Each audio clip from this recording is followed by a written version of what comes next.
ఆ రోజు రేపల్ల స్టేషన్లో జరిగిన ఒక దారుణమైన సంఘటన శిక్ష పడి ఉంటే అమర్నాథ్ని అక్కని ఆ ఆడబిడ్డని ఏడిపించడానికి సాహసం చేసేవాళ్ళు కాదు.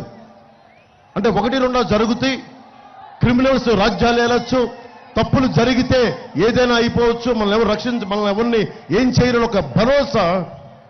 అమర్నాథ్ వాళ్ళ అక్కని స్కూల్కి వెళ్తా ఉంటే ఏడిపిస్తే, అమర్నాథ్ 15 ఏళ్ల బిడ్డ, ఆ కుర్రవాడు అమర్నాథ్ గౌడ, అమర్నాథ్ బీసీయా ఎస్సీయా కాదు, ఇవన్నీ కాదు. ఆ బీసీకి జరిగిన అన్యాయం వీటన్నిటికంటే మించి కూడా, అరే నిండు 100 ఏళ్ళు బతకాల్సిన బిడ్డ అమర్నాథ్, నిండు 100 ఏళ్ళు. ఎవడైనా ఏం దీవిస్తాం, నిండు 100 ఏళ్ళు చల్లగా బతుకున్నానని అంటాం, కానీ నువ్వు అర్ధాంతరంగా చనిపోవని ఎవరిని కోరుకోం. అలాంటి బిడ్డ ఎందుకు చనిపోయాడు? చంపేశారు. రోడ్డు మీదకి వచ్చి అక్కని చడాయిస్తూ ఉంటే, ఏడిపిస్తూ ఉంటే, వచ్చి మా అక్కని ఏడిపించొద్దు అని అన్న మాటకి కోపం పెట్టుకొని చేలల్లోకి తీసుకెళ్ళి, జొన్న చేలల్లోకి, ఆ చెరుకు చేలల్లోకి తీసుకెళ్ళి కూర్చొని పెట్రోల్ వేసి కాల్ చేశారంటే, నేను ఇదే బాధ చెప్పాను. ఎంత బాధ కలిగిందంటే, చిన్నప్పుడు నేను మార్షల్ ఆర్ట్స్ నేర్చుకునేటప్పుడు నిప్పు మంటలతో కొట్టించుకునేవాడిని.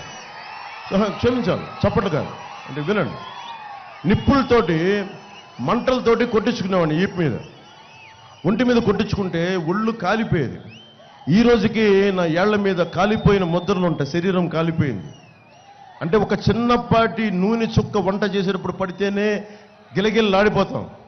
అలాంటిది ఒక 15 ఏళ్ల బిడ్డ చేసిన తప్పు ఏంటంటే, మా అక్కని ఏడిపించకండి అన్నందుకు జొన్న చేలలోకి తీసుకెళ్ళి పెట్రోల్ వేసి అంటించేశారు.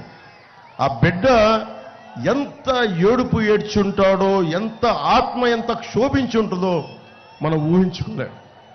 గుండె పూడుకుపోద్ది, నా గొంతు పూడుకుపోద్ది. నాకు ఎంత ఏడుపు వస్తో.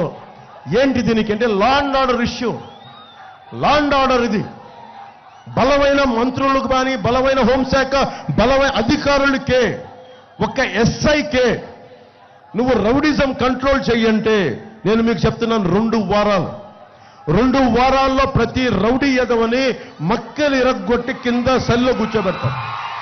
ఎస్ఐకి ఉంది, ఒక సబ్ ఇన్స్పెక్టర్ పోలీసుకు ఉంది. నువ్వు పోలీసులను పని చేయనిస్తే కదా. ఎంతసేపు రౌడీలు వెనకేసుకురా, అమ్మాయిలు ఏడిపించే వాళ్ళు వెనకేసుకురా, దాడులు చేసేవాళ్ళు వెనకేసుకురా అంటే ఇలాగ ఉంటుంది ప్రభుత్వం.